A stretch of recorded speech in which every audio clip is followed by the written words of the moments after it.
जय शिवराय मित्रांनो. राज्यात नवीन 39,31,000 घरकुलांची अंतिम प्रतीक्षा यादी कायम केली जाणार आहे. याची प्रक्रिया सुरू आहे आणि याच्याच संदर्भातील एक महत्वाचा अपडेट.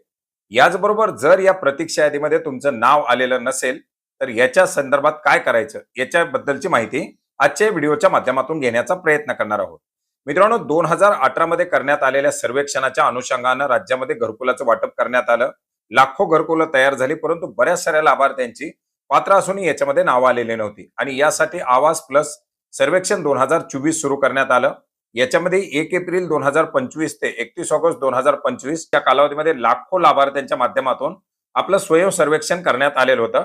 मित्रांनो, एकंदरीत राज्यामध्ये 22,01,185 लाभार्थ्यांचं साहित्य सर्वेक्षण करण्यात आलेले. याचबरोबर राज्यातील जवळजवळ 17,29,797 लाभार्थ्यांना स्वयं सर्वेक्षण केलेलं होतं. आता याच्या जवळजवळ 50% लाभार्थी जे आहेत अशा लाभार्थ्यांचे पडताळणी करण्यात आलेली होती. चेकरच्या माध्यमातून त्याचं व्हेरिफिकेशन करण्यात आलेलं होतं, ज्याची संख्या जवळजवळ 9,07,328 होती, ज्याच्यापैकी 9,04,373 लाभार्थ्यांचं पूर्णपणे या चेकरच्या माध्यमातून व्हेरिफिकेशन करण्यात आलेलं होतं. बरेच जण म्हणत होते की आमच्याकडे सर येऊन चेक करून गेले, मॅडम येऊन चेक करून गेले, आमचं व्हेरिफिकेशन झालं, परंतु घरकुलाच्या यादीत अद्यापही नाव आलेलं नाही. हे जे काही व्हेरिफिकेशन होतं हे एकंदरीत स्वयं सर्वेक्षण केलेल्या लाभार्थ्यापैकी 50% लाभार्थ्यांचं हे व्हेरिफिकेशन करण्यात आलेलं होतं. आता हे सर्व व्हेरिफिकेशन झाल्यानंतर ही जी काही अंतिम प्रतीक्षा यादी फायनल करणे याची प्रक्रिया पार पाडण्यासाठी ग्रामसभेची आवश्यकता होती आणि याच्यासाठी 15 ऑगस्ट 2026 रोजीच्या ग्रामसभेमध्ये ही यादी फायनल करण्यासाठीचे निर्देश देण्यात आलेले होते. याच्यामध्ये जे काही याद्या त्या याद्याचं ग्रामसभेसमोर वाचन करणं, याच्यामध्ये जे काही पात्र लाभार्थी त्यांची पात्र यादी फायनल करणं, याच्यामध्ये जर एखादा लाभार्थी पात्र असेल आणि त्याचं नाव आलेलं नसेल तर त्याच्या संदर्भातील आक्षेप नोंदवून घेणं, किंवा एखादा लाभार्थी अपात्र असताना सुद्धा त्याचं जर याच्यामध्ये नाव आलेलं असेल तर ते वगळण्याच्या संदर्भातील हरकती नोंदवणं, अशा प्रकारच्या प्रक्रिया या ग्रामसभेच्या माध्यमातून पार पाडून आता या अंतिम प्रतीक्षा याद्या फायनल करण्याचं काम सुरू करण्यात आलेलं आहे.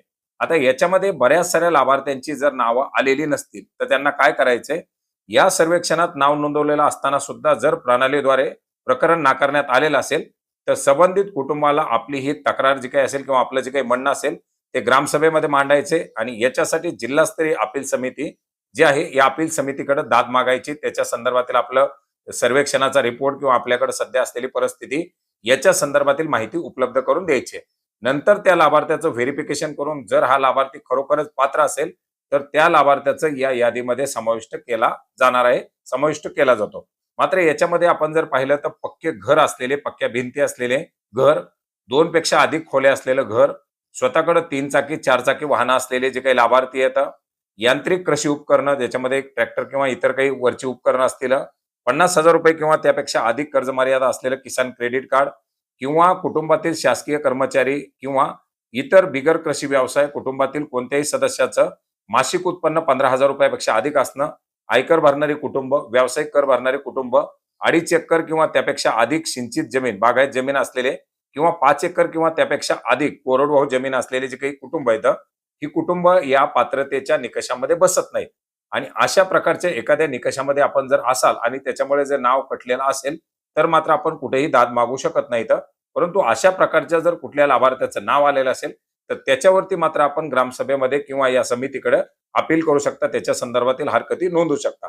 आणि अशा प्रकारच्या आता या ग्रामसभेमध्ये वाचन केलेल्या जवळजवळ या 39,31,000 लाभार्थ्याच्या अंतिम जी काही प्रतीक्षा याद्या आहेत त्या फायनल करण्याची प्रक्रिया सुरू आहे.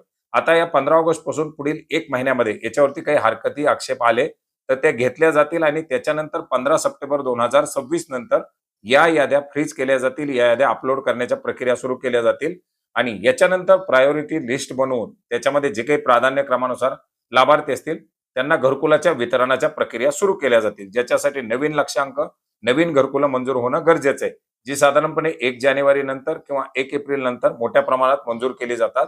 आणि त्याच्या अंतर्गत जशी जशी घरकुलं मंजूर होत राहतील तसे तसे याच्यामध्ये लाभार्थी आता पात्र होत राहणार आहेत. 2018च्या सर्वेक्षणाची प्रक्रिया ही आता 2025 पर्यंत चालली. आता या 2025च्या 2024-25च्या सर्वेक्षणाची प्रक्रिया ही साधारणपणे 2030-31 पर्यंत चालू शकते आणि त्याच्या अंतर्गत या असलेल्या पात्र असलेल्या सर्व लाभार्थ्यांच्या घरकुलाच्या प्रक्रिया पूर्ण केल्या जाऊ शकतात. तर मित्रांनो, अशा प्रकारची एक महत्त्वाची अशी माहिती होती जी आपणास नक्की उपयोग पडेल अशा आशा करतो. भेटूयात नवीन माहितीसह, नवीन अपडेट्ससह. धन्यवाद.